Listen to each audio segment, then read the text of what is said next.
কয়েকদিন আগে আমরা বাড়িতে ভেজ মোমো তৈরি করেছিলাম। ভেজ মোমোটা কীভাবে তৈরি করেছি তার রেসিপিটা আমি তোমাদের সাথে শেয়ার করব। রাধে রাধে বন্ধুরা, সবাই কেমন আছো? আশা করি সবাই ভালো আছো। ভেজ মোমো তৈরি করার জন্য আমি প্রথমে নিয়েছি গাজর, আদা, রসুন, পেঁয়াজ এবং বাঁধাকপি। সেই বাঁধাকপি আর গাজরগুলোকে টুকরো টুকরো কাটা হয়েছিল। কাটার পরে ঝুড়ো ঝুড়ো করে মেশিনের সাহায্যে চপিং করে নেওয়া হয়েছিল। তার মাঝখানে আমার মা ময়দা মাখাচ্ছিল। ময়দাগুলো মাখানোর মাঝে আমার দিদি পেঁয়াজ, আদা, রসুনগুলো টুকরো টুকরো করে কেটে নিচ্ছিল। কাটা হয়ে যাওয়ার পরে মা মোমো বানানোর জন্য ছোটো ছোটো লেকচি করে নিয়েছে।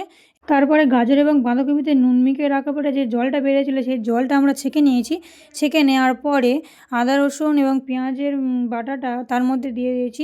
দেওয়ার পরে লেচিগুলো বেলে নিয়ে তার মধ্যে পুর দিয়ে মোমোর আকারে শেপ দিয়ে মোমো তৈরি করা হয়ে যাবে।